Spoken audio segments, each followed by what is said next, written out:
దేవుని పరిశుద్ధ గణనామానికి మహిమ కలుగును గాక. Praise the lord. క్రీస్తునందు ప్రియులారా, దేవుడు తన మహాకృపను బట్టి మరొక నూతన దినం పరిశుద్ధ ఆదివారపు వేళ వైకుంఠ రీతిగా పాద సముఖం గడిపేటువంటి చక్కటి ధన్యత మనకి ఇచ్చాడు. నూతన మా సంవత్సరంలో మొదటి మాసం చివరి పరిశుద్ధ దినం ఎంత గొప్ప అద్భుతం దేవుడు ఇచ్చాడు. అందును బట్టి ఆయన విలువైన నామానికి ఘనత కలుగును గాక. క్రీస్తునందు ప్రియులైన దైవజనులు, స్నేహితులు, విశ్వాసులు, సహోదరులు ఈ కార్యక్రమాన్ని వీక్షిస్తూ ఆధ్యాత్మికంగా బలపడుతూ నన్ను ప్రోత్సహిస్తూ నా కొరకు ప్రార్థిస్తున్న ఆత్మీయులందరికీ కూడా యేసుక్రీస్తు వారి పరిశుద్ధ నామంలో ఉదయకాలపు శుభములు మరియు వందనాలు తెలియజేస్తున్నాను. మీరందరూ బాగున్నారు కదండి? చాలా సంతోషం. రండి, ఈ దినం కూడా మిమ్మల్ని ప్రేమతో నేను ఆహ్వానిస్తున్నాను. అనుదిన అభివృద్ధి ఉదయకాలపు ధ్యానం అనేటువంటి ఈ ఆధ్యాత్మిక కార్యక్రమంలో నాతో పాటు 10 బాక్సులై వాక్యాన్ని ధ్యానించి దీవెని పొందుకోండి. బైబిల్ సైకిల్లోనే కదా, తెరిచి చూడండి. లేని పక్షంలో చదివిన మాట జాగ్రత్తగా వినండి, గ్రహించండి. వాక్యదానంలో 10 బాక్సులు. నేటి దిన ధ్యాన వాక్యంగా 1 యోహాను పత్రిక 3వ అధ్యాయము 16వ వచనం నుండి ఒక మాటను చదువుతా ఉన్నాను. ఆయన మన నిమిత్తము తన ప్రాణం పెట్టను కనుక దీనివలన ప్రేమ ఎట్టిదని తెలుసుకొనిచున్నాము.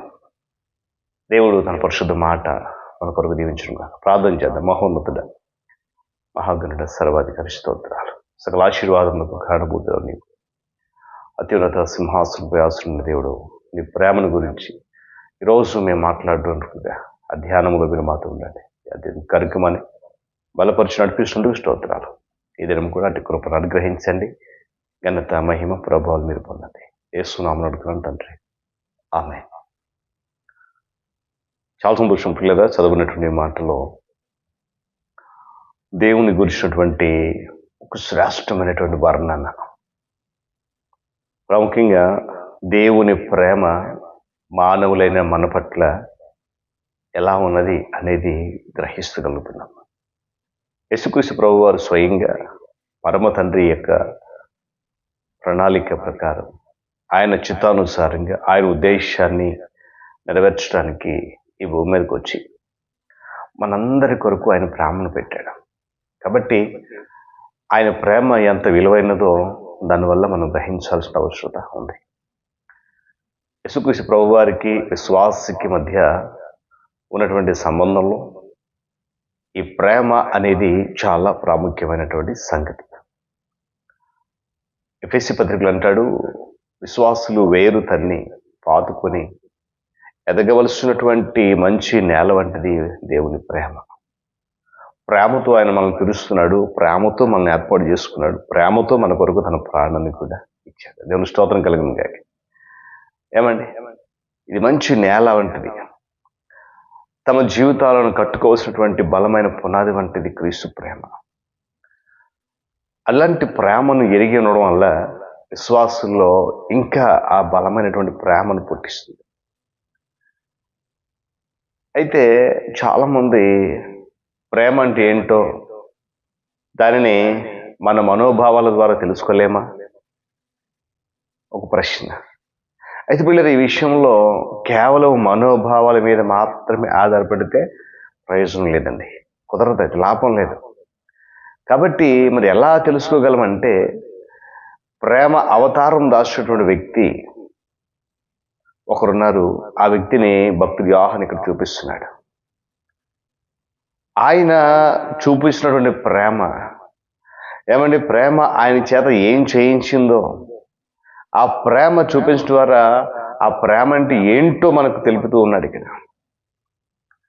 ఆయనే నిన్ను నన్ను ప్రేమించి మన కొరకు ప్రాణత్యాగం చేసినటువంటి యేసు ప్రభువు. దేవుని స్తోత్రం కలుగును.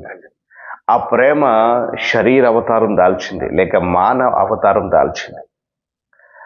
చూడండి, విశ్వాసులు తమ సాటి విశ్వాసుల కోసం ప్రాణం పెట్టడానికైనా సిద్ధంగా ఉండాలి అనేది దేవుని ప్రేమ మూలంగా మనము తెలుసుకుంటున్నాం. ఇది మన ముందు వచ్చినటువంటి ఒక మంచి ఆదర్శ పాఠం.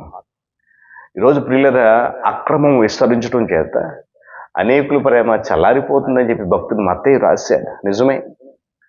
ఈ రోజుల్లో ప్రియులరా, ఆ ప్రేమలో అనగా దేవుని ప్రేమలో మనము పాతుకుని పోయి వేరుతని విస్తరించాలని దేవుని కోరిక. క్రీస్తు జ్ఞానం గురించిన క్రీస్తు ప్రేమను మనం తెలుసుకోవాలనేటువంటిది దీని ఒక వాక్యం మాట. మరి రోజు ఆ ప్రేమను మనము కలిగి ఉన్నామా లేదని ప్రశ్నించుకోవాలి. ఎందుకంటే తెలుసా, దివ్యమైనటువంటి ప్రేమకు మూల ఆధారం ఎవరంటే దేవుడే, మానవుడు ఏమాత్రం కాదు. ఎందుకంటే మానవుడిలో ఆ ప్రేమ లేదు. ఏమండి, దేవుడు గనక మనకు నేర్పించకపోతే ఆ ప్రేమ అంటే ఏంటో మనకి ఇప్పటివరకు తెలుసుండేది కాదు. ఆయన నేర్పించినప్పటికీ కూడా ఆ ప్రేమను మనము గ్రహించట్లేదు సత్యాన్ని ఇక్కడ భక్తుడు చెప్తున్నాడు. ఆయన మనల్ని ప్రేమించకపోతే, ప్రేమతో నడిపించకపోతే, తన ప్రేమ క్రియలను, తన ప్రేమ కార్యాన్ని మన హృదయాల్లో కనుక ఆయన ఉంచకపోతే మనం ఆయనను ప్రేమించే వాళ్ళమే కాదు. ఇప్పటికైనా ప్రియులరా, మనము ఆయన మనలను ప్రేమిస్తున్నాడు కనుక, మనల్ని కాపాడుతున్నాడు కనుక, మనల్ని చక్కదిద్దుతున్నాడు కనుక, మనలను అత్యంత భద్రంగా దాస్తున్నాడు కనుక మనం ఆయన ప్రేమిస్తున్నాం. ఇవన్నీ చేయకపోతే మనం ఆయన ప్రేమించం కూడా. గమనించాలి పిల్లరా, ఇది దేవుని ప్రేమ. క్రీస్తులో నమ్మకం ఉంచిన వారికి ఆయన ఇచ్చేటువంటి ప్రేమ లోకంలో మరి ఎవరితోనూ ఎలాంటి సంబంధం లేదు. ఇది లేదు. లోకమంతటా కనిపించేటువంటి భావోద్రేకపూరితమైన ప్రేమలో, ఆ ప్రేమకులో ఉన్నటువంటి ఆ విధానానికి దీనికి ఎటువంటి సంబంధము లేదు. కారణం ఏంటి తెలుసా? ఇది స్వార్థం లేనటువంటి ప్రేమ, ఇతరులకు ఆధ్యాత్మిక మేలును అందించేటువంటి ప్రేమ. అందుకే మాట, ఆయన మన నిమిత్తం ప్రాణం పెట్టాడు. కాబట్టి దీనివల్ల ప్రేమ ఎలాంటిదో తెలుసుకున్నాం మనం కదా. తెలుసుకుని మరి ఆ ప్రేమను ప్రకటిస్తున్నామా అనేది మనం ఆలోచన చేయాలి.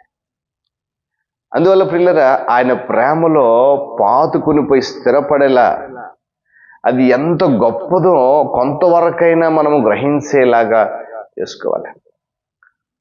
క్రీస్తు ప్రేమ ఈ భూమి మీద కంటే కూడా, భూమి కంటే వెడల్పైనది, కొలిచి చూడలేనటువంటి పొడవైనది, ఆకాశం కంటే కూడా ఎత్తుగా ఉన్నటువంటిది దేవుని ప్రేమ. దేవుని శాశ్వత నివాసాన్ని అంటుకున్నది ప్రేమ, అది ఆనుకునేది. ఇతరుల పట్ల మన ప్రేమను చేతల్లో చూపించాలి. ఇది యోహాను పత్రిక 4వ అధ్యాయం, మొదటి పత్రికలు 4వ అధ్యాయం అంటాడు, దేవుడు తన కుమారుడు మన కొరకు ఉంచాడు, దీనిలో ఆయన ప్రేమ కనపడుతుంది అంటాడు. ఒకసారి చదవనా? గమనించండి. 9వ వచనం, మనము ఆయన ద్వారా జీవించినట్లు దేవుడు తన అద్వితీయ కుమారుని లోకంలోనికి పంపెను, దీని వలన దేవుడు మన యందు ఉంచిన ప్రేమ ప్రత్యక్షపరచబడింది. దేవుని స్తోత్రం చెప్పండి. హల్లెలూయా. కనుక ఇతరులను దేవుని ప్రేమించవచ్చు. అయితే ఆ దేవుని ప్రేమించే వారిని నువ్వు ప్రేమిస్తున్నావు లేదా? ఇతరులను దేవుని ప్రేమించవచ్చు అనుకుంటున్నారు మనుషులు, కానీ ఇది అసాధ్యం. అందరూ ఆయనను ప్రేమించట్లేదు, అందరూ ఆయన ప్రేమను గుర్తించట్లేదు, అందరూ ఆయన ప్రేమను ఎరిగి ఉండట్లేదు. ఆధ్యాత్మిక అవసరత, మనం దానిని ఆచరణలో పెట్టాలి. ప్రేమించడం అనేది ఆధ్యాత్మిక అవసరం. అది దేవుడు ఆజ్ఞాపిస్తున్న మాట. అది నేను మిమ్మల్ని ప్రేమిస్తున్నాను కనుక మీరు ఒకరినొకరు ప్రేమించుకోండి. కాబట్టి పిల్లరా, ఈ ప్రేమతో ఆయన మనల్ని పిలుస్తున్నప్పుడు, ప్రేమతో ఆయన మనలను ఆజ్ఞాపిస్తున్నప్పుడు, ప్రేమతో ఆయన మనలను పిలుస్తున్నప్పుడు ఆ ప్రేమ పిలుపుకు లోబడాలి. ఆయన మన యందు చూపిన ప్రేమ ఎలాంటిదో మనం గ్రహించగలగాలి. ఎరిగి ఉండి అనేకులకు ప్రేమను చూపించగలిగాలి. కనుక ఉదయకాల సమయంలో దేవుని ప్రేమ యొక్క లోతు, ఎత్తు, వెడల్పు ఎంత మనం కనుక్కోవాలి.